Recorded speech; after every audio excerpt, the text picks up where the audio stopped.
hoje eu queria falar sobre, na verdade, sobre duas pessoas. Uma se chama Amã, que era alto executivo do rei, do imperador Assuero, e a outra pessoa que eu queria falar era Mordecai.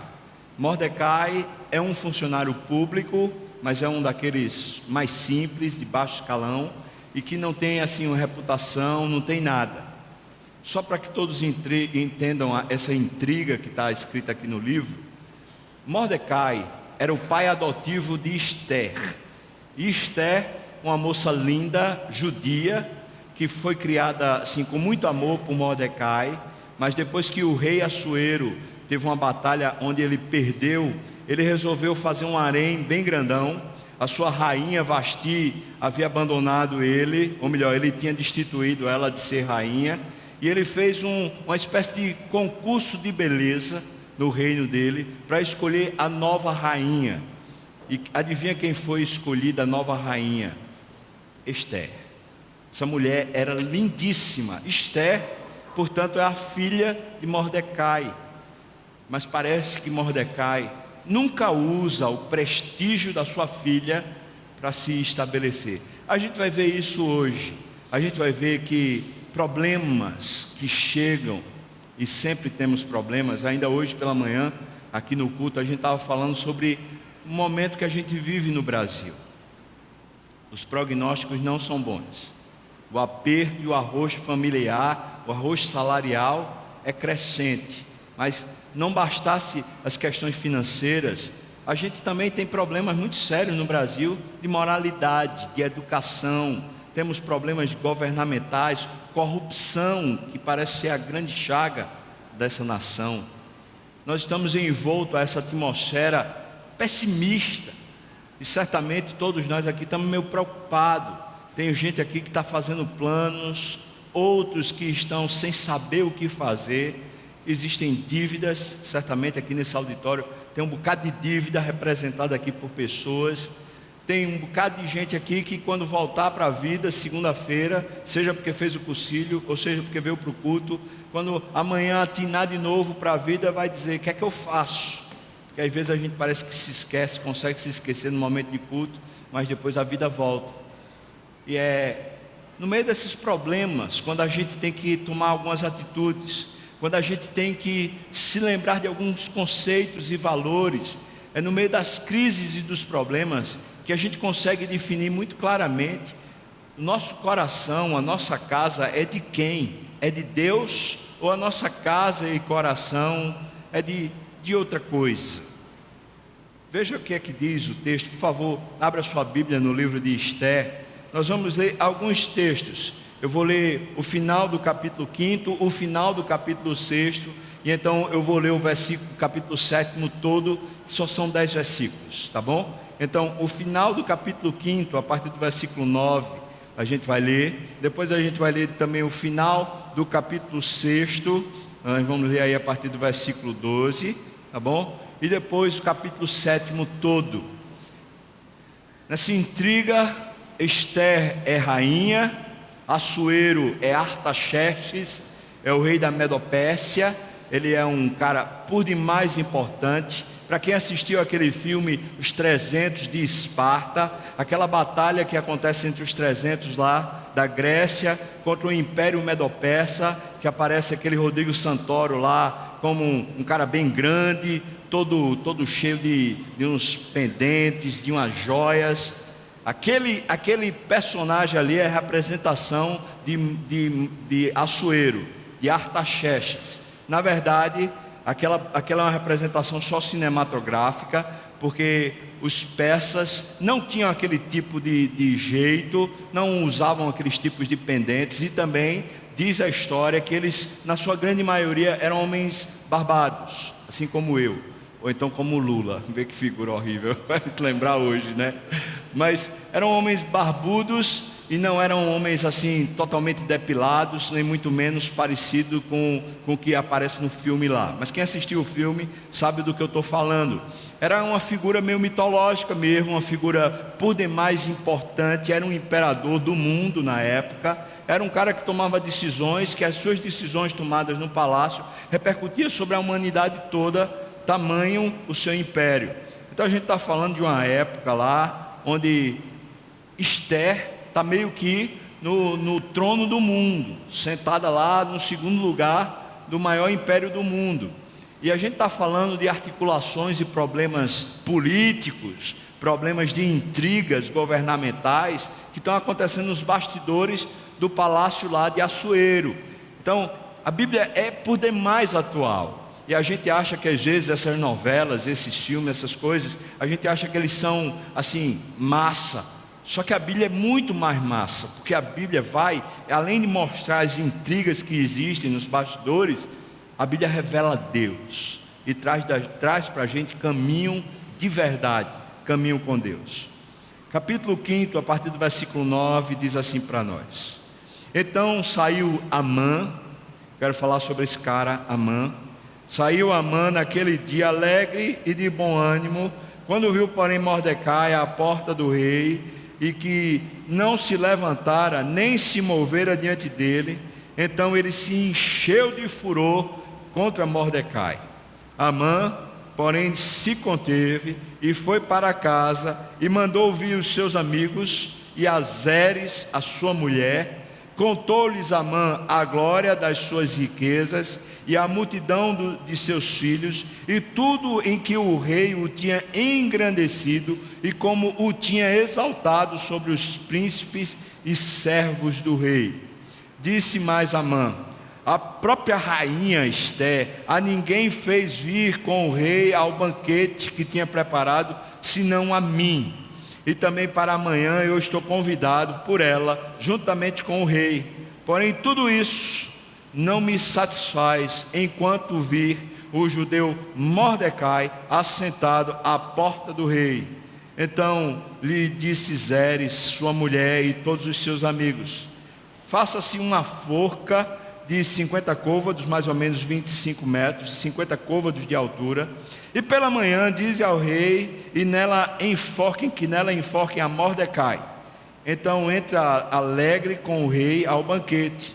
A sugestão foi bem aceita por Amã, que mandou levantar a forca. Agora a gente vai para o versículo 12 do capítulo 6. Depois disto, Mordecai voltou para a porta do rei, porém Amã se retirou correndo para casa, angustiado e de cabeça coberta. Versículo 13 diz: contou Amã a Zeres, que é sua mulher, e a todos os seus amigos, tudo quanto lhe tinha sucedido. Então os seus sábios e Zeres, sua mulher, lhe disseram: se Mordecai, perante a qual já começastes a cair, é da descendência dos judeus, não prevalecerás contra ele, antes certamente cairás diante dele. Versículo 14 diz: falavam estes ainda com ele, quando chegaram os eunucos do rei, e apressadamente levaram Amã ao banquete que Ester preparara. Versículo 1 do capítulo 7. Veio, pois, o rei com Amã para beber com a rainha Ester. No segundo dia, perante o banquete do vinho, disse o rei a Ester: qual é a tua petição, rainha Ester? E se te dará. Que desejas? Cumprir-se-á, ainda que seja a metade do reino. Então respondeu a rainha Ester e disse: se perante ti, ó rei, achei favor, e se bem parecer ao rei, desse-me por minha petição a minha vida, pelo meu desejo o meu povo. Porque nós fomos vendidos, eu e o meu povo, para nos destruírem, para nos matarem e aniquilarem de vez. Se ainda como servos e como servas nos tivessem vendido, calar-me-ia, porque o inimigo não merece que eu moleste o rei. Então falou o rei Assuero e disse à rainha Ester: quem é esse? Quem é esse? E onde está esse cujo coração o instigou a fazer assim? Versículo 6. Então Ester lhe respondeu: o adversário, o inimigo, é este mal, Amã. Então Amã se perturbou perante o rei e a rainha. Versículo 7. O rei, no seu furor, se levantou do banquete do vinho e passou para o jardim do palácio. Amã, porém, ficou para rogar por sua vida a rainha Ester, pois viu que o mal contra ele já estava determinado pelo rei. Tornando o rei do jardim do palácio à casa do banquete do vinho, Amã tinha caído sobre o divã em que se achava Ester. Perceba a cena. O rei está lá no palácio, no jardim, ele está lá pedindo a Ester, ele já está debruçado, pedindo a ela, por favor, por clemência, por misericórdia, quando o rei volta. Essa a cena. Versículo 8, eu vou ler de novo. Tornando o rei do jardim, do palácio da casa do banquete do vinho, Amã tinha caído sobre o divã em que se achava Ester. Então disse o rei: acaso teria ele querido forçar a rainha perante mim, em minha casa? Tendo o rei dito essas palavras, cobriram o rosto a Amã. Então disse Arbona, um dos eunucos que serviam o rei: eis que existe junto à casa de Amã a forca de 50 côvados de altura, de altura, que dá 25 metros, que ele preparou para Mordecai, que falara em defesa do rei. Então disse o rei: enforcai-o nela. Enforcaram, pois, a Amã na forca que ele tinha preparado para Mordecai.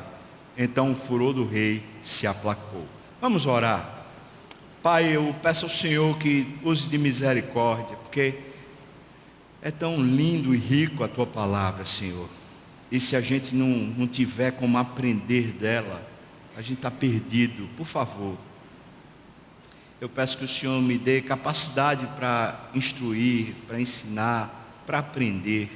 Mas peço também a todos os meus irmãos aqui, Teu Espírito nos habilite a compreender, Pai. Derrama essa graça sobre todos nós. Nós oramos no nome santo de Jesus. Amém, amém, amém. A história é que quando Amã subiu ao palácio, quando ele se tornou esse alto oficial, na verdade ele se tornou a segunda pessoa do rei Assuero. Quando Amã fez isso, ele baixou um decreto dizendo que todo mundo, todos os oficiais do reino precisavam se curvar diante dele. E quando ele estava passando, ele viu todos os oficiais do rei se curvando diante dele. Mas quando chegou Mordecai, Mordecai não se curvou diante dele. E isso perturbou ele. Afinal de contas, quem é esse cara chamado Mordecai? Por que é que ele não se curva? E quando ele ficou sabendo, Mordecai era judeu. E o motivo pelo qual Mordecai não se curvara não era orgulho, não era vaidade. É porque um judeu tinha consciência que só há um único Deus verdadeiro sobre a terra. E sabe, na cultura judaica, que o se curvar significa adorar, significa se prostrar. Então Mordecai não estava disposto a negociar a sua fé, a sua adoração.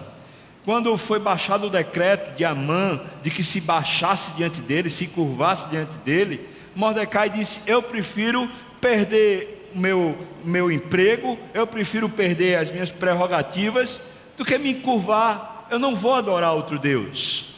Mas acontece que a coisa se tornou muito mais séria do que só perder o emprego.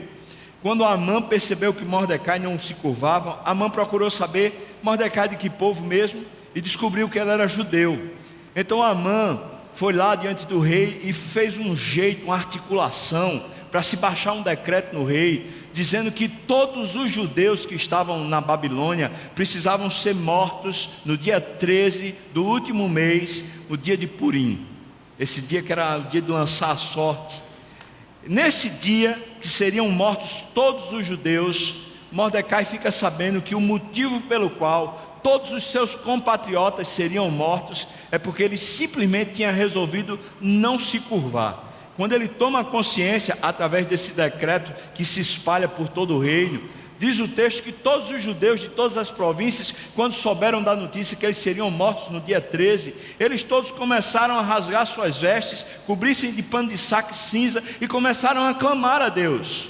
E Mordecai, que também era judeu, fez exatamente a mesma coisa. Ele rasgou as suas vestes, ou seja, ele tirou a sua pompa, ele tirou as suas vestes de oficial, ou suas vestes de funcionário público. Ele rasgou esse negócio, pegou pano de saco, aquele pano de estopa, de linho, daquele linho rústico, cheio de fiapo, que fica agoniando a pele. Ele pegou, se vestiu de pano de saco e se cobriu de cinza. Isso era uma maneira bem judaica de expressar o seu opróbrio, de expressar a sua humilhação, da pessoa dizer, é uma maneira de dizer: eu não posso, eu não resolvo, eu não tenho condições, eu preciso de Deus. Quando alguém rasgava as suas vestes e se vestia de pano de saco e se cobria de cinza, ele estava simplesmente proclamando de maneira pública a sua incapacidade de gerir, a sua incapacidade de resolver problemas que não estavam, ainda que estivessem na mão dele, ele não tinha como resolver, ele não tinha competência, ele não tinha condição.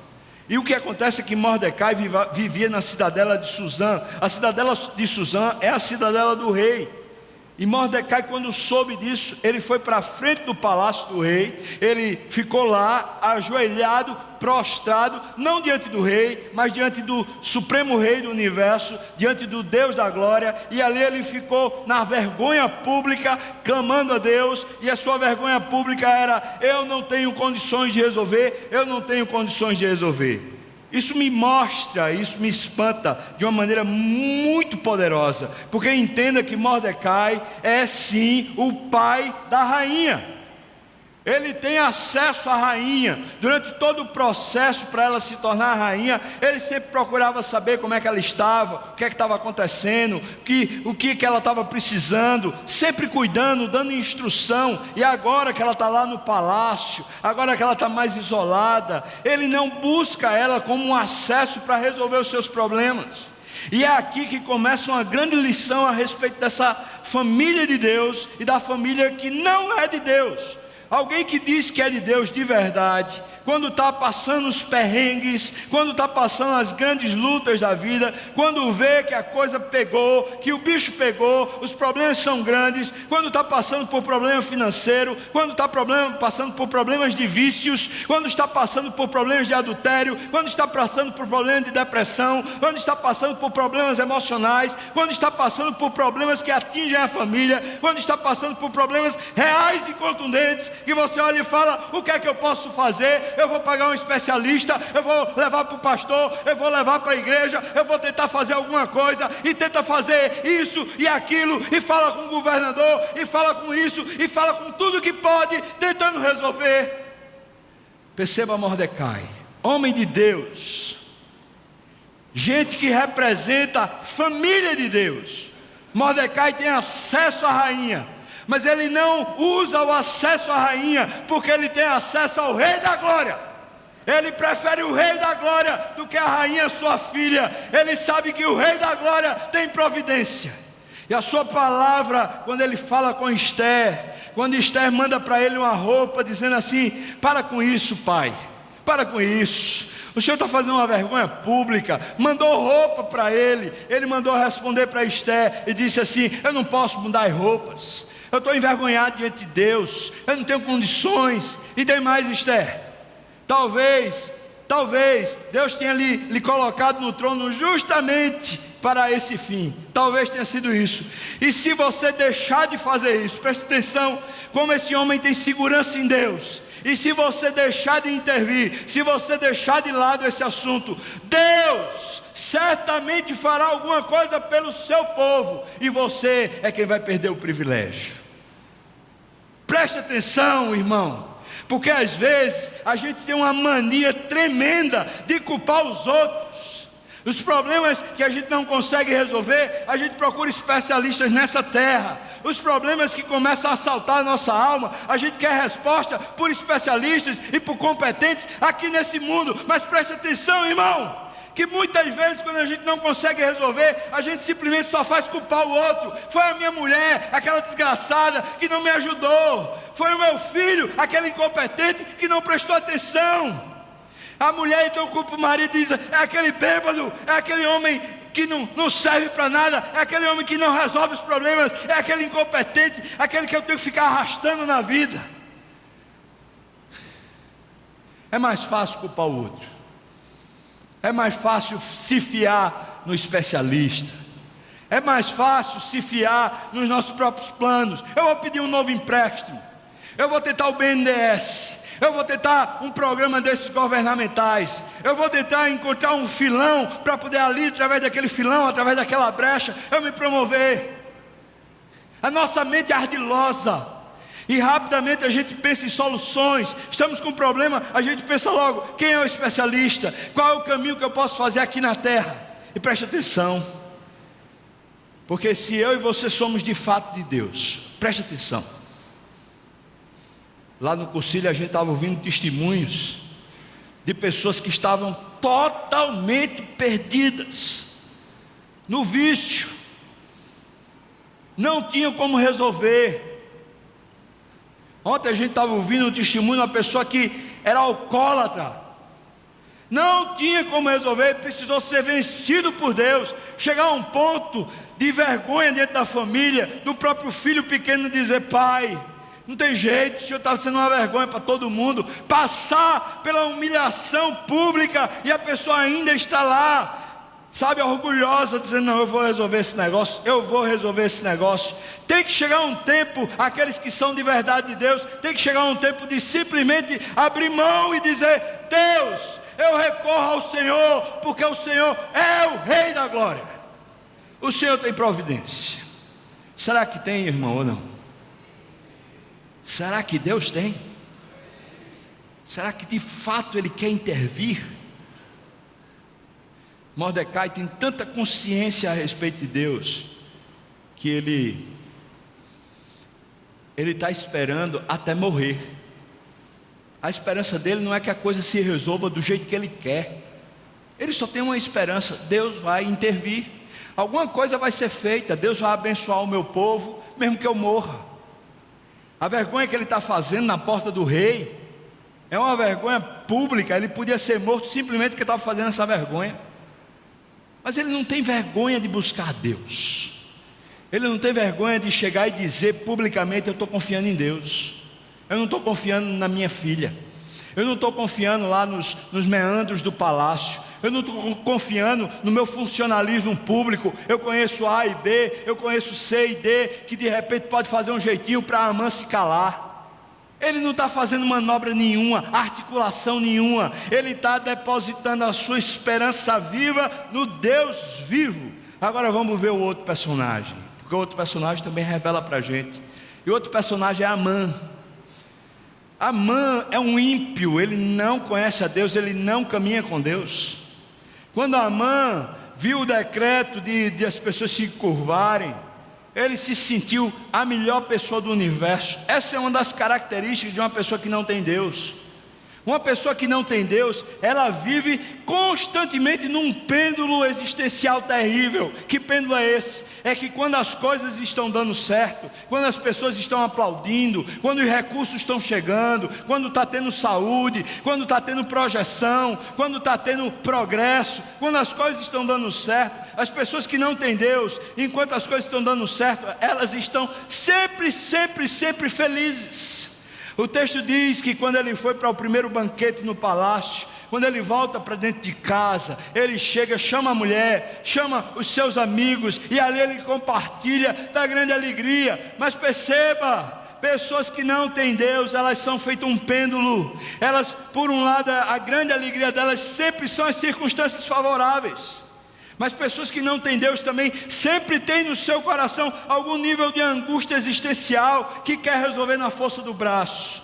Amã tem um império todo de Assuero se curvando diante dele, mas um tal de Mordecai, que não é ninguém naquele trono, naquele palácio, naquele império, não é seu ninguém. Esse Mordecai não se curva. Amã fica ressentido, ele tem um problema grave de alma, ele tem um ressentimento, ele tem um problema grave para resolver, e a maneira dele resolver é articulação. A maneira dele resolver é com mágoa, é com ressentimento, é pensando como é que eu vou me vingar.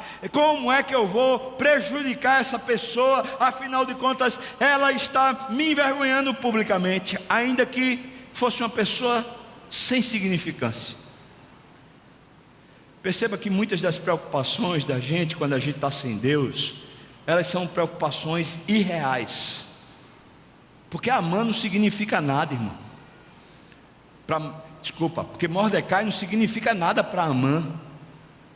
Mas Amã está preocupado, ele está aperreado com esse mísero Mordecai, que diante do trono, diante do rei, não significava nada. Mas ele vai prejudicar uma nação completa, simplesmente para ver o seu ego sendo acariciado, sendo promovido. Ele vai destruir milhares de pessoas, simplesmente por causa do seu ego, porque o ego dele está dizendo o que é que tem que ser feito. Irmão, eu preciso dizer isso. Pessoas que não têm Deus, elas vivem num pêndulo. O primeiro é o lado onde o orgulho e a vaidade é abastecido. As pessoas reconhecem, as pessoas que vivem babando, as pessoas que vivem o tempo todo ao redor, vivem lá elogiando e fazendo tudo que o outro quer. Essas pessoas então, que são ímpias, que não têm Deus, elas gostam desse negócio, elas aplaudem esse negócio, ainda que elas digam: eu sei que estou fazendo isso porque eu tenho dinheiro, eu sei porque estou fazendo isso, é porque eu tenho projeção, é porque eu tenho poder, eu sei que não é por causa de mim, mas mesmo assim eu gosto desse negócio. Pessoas que não têm Deus, elas vivem em busca desse nível de vida, esse nível de aplauso, esse nível de conquista, esse nível de satisfação, assim como Amã fazia.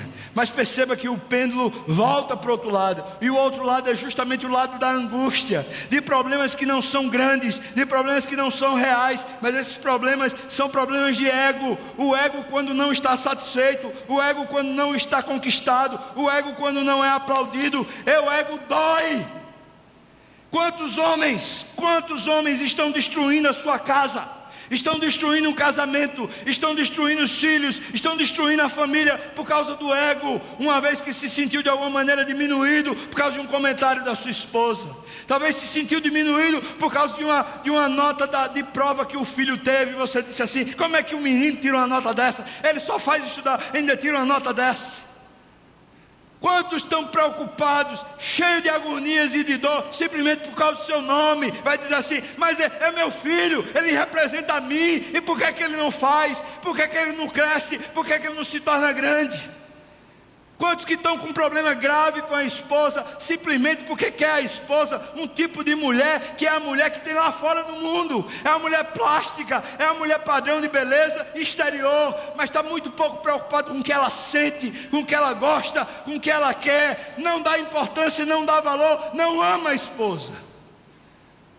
Perceba que pessoas sem Deus, elas não têm rocha, elas não têm alicerce, elas não têm firmeza.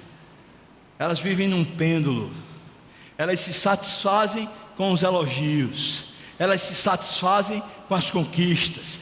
Isso parece ser o ápice da vida delas. Quando a Amã chega em casa dizendo: olha, lá no palácio, a rainha Esther, ele não sabia que ela era judia, preste atenção, ele não sabia. Então ele está contando na casa dele, para sua esposa Zeres, para os seus amigos, está contando: rapaz, eu fui para o banquete, adivinha só quantas pessoas tinham no banquete? Estava lá o imperador Artaxerxes, estava lá a rainha Esther, e eu, só eu. Você já pensou a minha importância? E então, as pessoas que estão do lado dele lá, prontos para aplaudir as suas conquistas, ouvem dele o que perturba a sua alma. Ele diz: mas eu ainda estou perturbado com Mordecai, aquele infeliz que simplesmente não se curvou diante de mim. E eles arquitetam um plano: vamos fazer uma forca para ele, faz uma forca para ele, manda matar. Todo mundo já está a teu favor, o imperador já te aplaude, a rainha já te aplaude. Rapaz, manda matar esse cara, o que é que te custa? Ele falou: rapaz, um bom plano, eu vou fazer essa forca. Perceba que quando o ego está ditando as coisas no coração da gente, a gente pouco se importa se prejudica ou se não prejudica o outro. A gente pouco se importa se aquilo vai terminar matando. Às vezes mata a imagem do outro. às vezes mata a reputação toda, às vezes mata os relacionamentos interpessoais. Mas quando o ego está ditando para a gente os valores das coisas, a gente está pouco importando com o que é que será morto, com o prejuízo que o outro vai ter, porque a gente quer ver simplesmente o nosso desejo sendo suprido. Mulheres, quantas mulheres são extremamente egocêntricas. Talvez o marido está dando ralando pra caramba, está tentando e se esforçando demais para ter a providência, para ter o suprimento, para ter os recursos necessários dentro de casa, mas a mulher está lá insatisfeita. Eu lembro bem de uma figura, essa figura me deixou muito interessante. Diz que um marido chegou em casa com uma sacolinha daquelas de supermercado, trouxe o pão, trouxe um queijinho, um negócio. Na hora que chegou, abriu a porta, falou: oi mulher, tudo bem, não sei o que. Ela falou: tudo bem, trouxe o quê? Aí ele disse: não, trouxe um pãozinho, trouxe um queijinho aqui, uma manteiga e tal. Ela falou assim: e o leite? Eita, o leite eu esqueci. Eu sabia, você é um imprestável, você não presta para nada mesmo, sempre se esquece do mais necessário. Parece que tem mulher que é assim. Você faz tudo, mas faltou aquele negócio. Faltou aquele negócio. Esse é um vagabundo, esse homem. Tem mulher que pressiona o cara o tempo todo. Parece que o cara nunca vai ter paz. Talvez tenha mulher aqui no auditório que é assim, que vai jogando o cara na parede. Isso é falta de fé, mulher. Isso é o seu ego gritando e dizendo: eu quero ser satisfeita, eu quero. Presta atenção, que quando o ego da gente está crescendo, a gente começa a empulhar os outros, a gente começa a matar os outros, a gente cria forcas para enforcar pessoas. A Amã está revelando para mim e para você o que é um homem e uma mulher sem Deus. Projeta, pensa, maquina, tirando foto. Tirando foto, é seu Araújo? Tirando foto? Eu saí na foto?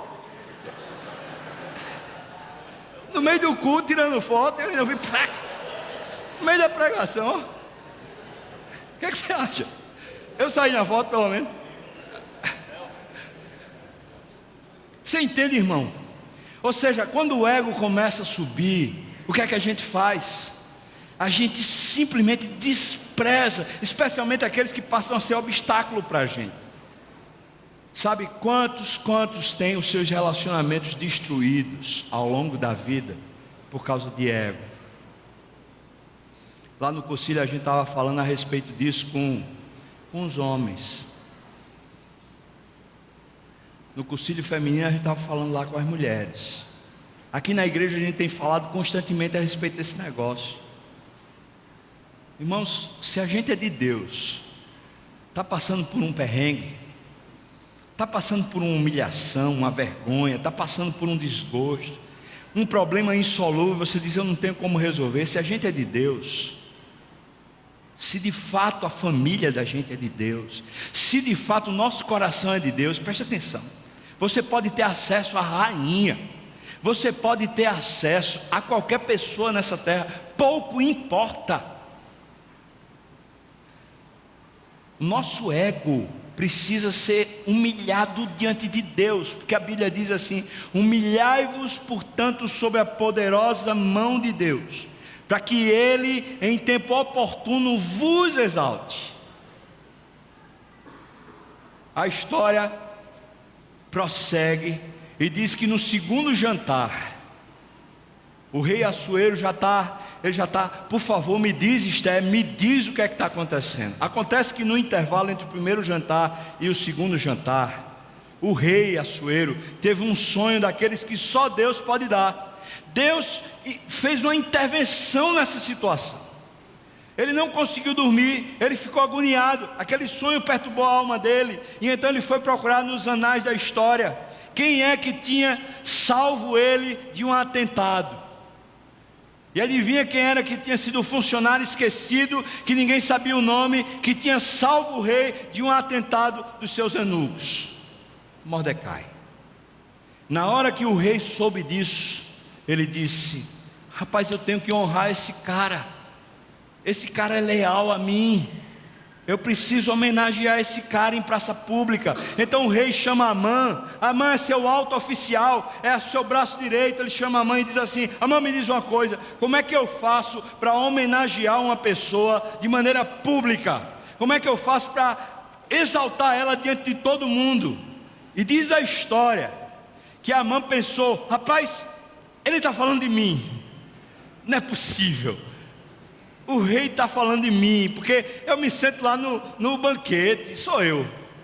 Ele diz: faça o seguinte, rei, pegue o seu cavalo, pegue lá a sua roupa real, a sua coroa real, vista essa pessoa e montado no seu cavalo, ande praça pública, ande pelas principais ruas da cidade, e ainda se grite: esse é o homem a quem o rei quer honrar, esse é o homem a quem o rei quer honrar. Amã está pensando: rapaz, esses vão ser os melhores dias da minha vida. Eu participo do banquete com o rei e a rainha, e depois ainda vou sentar no cavalo do rei, vestindo as roupas do rei, com a coroa do rei, e ainda todo mundo vai saber que este é o homem a quem o rei quer honrar. E o rei então disse para Amã: olha, é verdade, eu acho que a solução está boa. Faz o seguinte, Mordecai é o cara. Como assim? Mordecai? Quem foi que falou para o rei? Quem foi que ajeitou? Quem foi que organizou o negócio? Quem foi que puxou o tapete de Amã? Esther? Não, não foi Esther. Quem foi que fez a intervenção? Mordecai? Não, não foi. Deus opera. Eu preciso dizer para você, irmão, Deus opera hoje. Amém ou não? Amém. Deus opera hoje. Olha, Deus pode fazer o que ninguém sabe. Ele pode fazer no cantinho da noite, Ele pode fazer no lugar mais escuro, Ele pode fazer no coração mudanças que jamais a gente pensou que aconteceria, mas pode fazer. Mordecai conhece a Deus, Mordecai sabe o Deus vivo a quem ele serve. É por isso, irmão, que uma família que tem Deus tem absolutamente tudo, ainda que esteja faltando tudo. Mas uma família que não tem Deus pode ter acesso a todos os nobres dessa terra. Essa família que não tem Deus não tem nada. Quando Amã fica sabendo que é Mordecai, ele prepara tudo, manda Mordecai pela rua, ele fica gritando, vê só a vergonha que Deus faz o cara passar. Ele vai pelas ruas e fica gritando: esse é o homem a quem o rei quer honrar. Quando ele acaba essa procissão, que deixa lá o cavalo, que deixa lá Mordecai, ele volta para casa, numa vergonha incomensurável, e fala com sua família: rapaz, o negócio se estragou todo. Agora veja só, Mordecai acabou de ser honrado. Veja que Mordecai não tem pêndulo na sua alma. Ele acabou de ser honrado publicamente diante do império. Ele acabou de ser homenageado, ele vestiu a roupa do rei, ele vestiu a coroa do rei, ele está sendo honrado publicamente. Mas sabe o que é que Mordecai faz? Na hora que ele sai do cavalo, ele põe a sua roupa de saco, ele se cobre de cinzas, vai para a porta do rei e vai buscar a Deus. Aquilo não ufana ele, aquilo não ensoberbece ele. Você recebeu uma promoção, você recebeu um aplauso, você recebeu algum elogio, você recebeu algum título, você conseguiu galgar um novo patamar na sua vida, você conseguiu passar naquele concurso muito esperado, você conseguiu chegar aonde os outros não conseguem, a sua empresa consegue capitalizar o que ninguém consegue, talvez a sua empresa esteja bem enquanto as outras estão em derrocada, e você faz o que desse negócio? Se você tem um pêndulo na alma, saiba de uma coisa: você não é de Deus. Pessoas de Deus não tem pêndulo, tem adoração, voltam para o Senhor, falam com o Senhor, se colocam diante do Senhor. E aí a história diz que no segundo jantar, Amã já sabe que o negócio está ruim, e é a história que lemos. O rei diz: qual é a sua petição? E ela fala: eu vou lhe dizer, rei, eu quero pedir pela minha vida. Eu fui sentenciada de morte. Eu quero pedir pela vida do meu povo todo que foi sentenciado de morte. E o rei pergunta: quem foi o doido que sentenciou a minha rainha de morte? Quem é o louco que sentenciou o povo da minha rainha de morte? E ela disse: esse mau Amã, esse cara aqui, foi ele. E nessa hora, mais uma vez se mostra o que é um homem com Deus e um homem sem Deus. Naquela hora, Amã não tem Deus a quem recorrer. Ele não tem fé, ele não tem absolutamente estrutura nenhuma. Ele simplesmente se debruça diante do divã. Ele fica clamando pela sua vida e pela sua alma: por favor, Esther, por favor, Esther, por favor, Esther. E o escândalo que ele faz é o que sentencia ele à morte. É o escândalo, é a vergonha. O rei olha para aquele quadro e fala: será que ele está tentando pegar minha mulher à força? Está morto esse cara. É o desespero dele que o sentencia à morte. Não foi Esther, não foi Mordecai, não foi nenhuma maquinação. É o próprio ego dele. É a falta de Deus que sentencia eu e você à morte. A gente vai sendo levado pelo ego, a gente vai destruindo pessoas, a gente vai destruindo coisas, a gente vai passando por cima como um rolo compressor e a gente pouco se importa. E de repente, quando a vida vira o pêndulo, a gente vai recorrer a quem? Não tem Deus. Gente que não tem Deus vai recorrer a quem? Amã foi morto na forca que ele tinha feito para o seu problema menor. Vê só, o menor problema de Amã era Mordecai. Mas como ele não tinha Deus, ele gerou uma solução para o seu menor problema, que terminou sendo a sua forca. Mas é isso que acontece com gente sem Deus.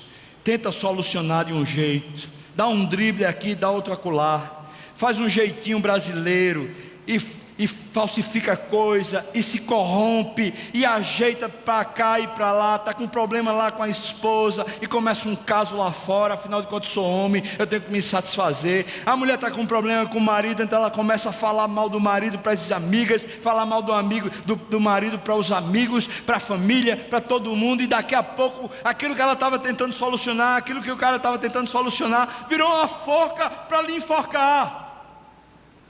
Porque não foi a Deus, foi tentar solucionar pelos seus próprios processos e meios e méritos. Não foi a Deus. Você é uma família de Deus, pessoa de Deus, ou você não é? Pessoas de Deus vão buscar Deus em todo o tempo, inclusive quando estão avexadas, agoniadas, com problemas. Mas vamos buscar Deus. Tem alguma coisa ali enforcando? Tem alguma coisa que você diz assim: esse troço vai me matar? Tem alguma coisa que você solucionou que se voltou contra você? A gente tem. As nossas histórias são cheias desse tipo de manobra. Se a gente não tem Deus, a gente está à mercê do nosso ego. Deus chama a gente hoje aqui, nessa tarde, para tomar uma decisão simples. Posso estar aperreado do jeito que for, pode estar agoniado do jeito que for, pode o prognóstico ser o pior possível na nossa nação, pode o petrolão descobrir coisa pior ainda, pode vir novos escândalos, pode ser que as instituições todas do Brasil se tornem totalmente sem credibilidade, pode ser que o real caia, pode ser que a inflação volte, pode ser que o pior cenário que a gente não quer aconteça. Gente que tem Deus, confia em Deus. Na família houve um adultério, houve uma crise, houve um mal-estar, houve desentendimento, está sem conseguir conversar, a mágoa está durando durante anos, perdura e não se tem solução. O que se vai fazer? Vai buscar Deus em humilhação, vai se debruçar diante de Deus e dizer: Senhor, eu não tenho competência, eu não vou conseguir resolver o problema com a minha esposa, A mulher vai dizer: pai, eu não tenho competência, eu não vou conseguir resolver o problema com meu esposo. Está com problema de vício, está bebendo todas. Chega aí no final de semana, na sexta-feira, no sábado, você não consegue se controlar, vai lá e tome. Rapaz, como vai resolver esse problema? Tem que se humilhar diante de Deus. Tem que dizer: eu não consigo, Deus, eu preciso do Senhor. Tem problema de vício pornográfico, vício de adultério, de fornicação sexual. Como é que resolve? Tem que se humilhar diante de Deus. Tem que buscar a Deus. Eu quero convidar você a tomar um rumo hoje aqui. Tomar um rumo pessoal, mas dizendo: eu prefiro ser uma família de Deus. Eu quero ser uma família de Deus, eu quero ser um homem de Deus, uma mulher de Deus, eu quero caminhar com Deus. Eu quero convidar você a tomar uma decisão. Se você entendeu essa diferença, se você entendeu o pêndulo de alguém que não conhece a Deus, pêndulo da vaidade, se você conheceu e entendeu o coração de uma pessoa que está firme em Deus, que se humilha e confia no Deus da providência, se você entendeu e quer realmente responder, eu queria convidar você que está dizendo: eu quero viver com Deus, eu quero provar esse Deus, eu quero me humilhar hoje, todos os dias, na presença do Senhor. Eu queria convidar você a ficar de pé. Se você quer dizer isso para Deus, fique de pé, eu quero orar por você e orar com você. Amém, eu estou vendo você, pode ficar de pé. A sua resposta é: Senhor, eu quero, eu preciso. Se é a sua resposta, fica de pé, eu quero orar por você e orar com você. Amém, amém. Não posso, eu não tenho, mas eu quero. Eu quero caminhar com Deus. Eu quero depender de Deus. Humilhai-vos, portanto, sob a poderosa mão de Deus, para que Ele, no tempo oportuno, vos exalte. Senhor Deus, estamos em pé para te dizer que precisamos de Ti. Nós somos fracos, nós não temos como resolver nada, nós precisamos de Ti. Precisamos que o Teu Espírito venha sobre nós, Senhor.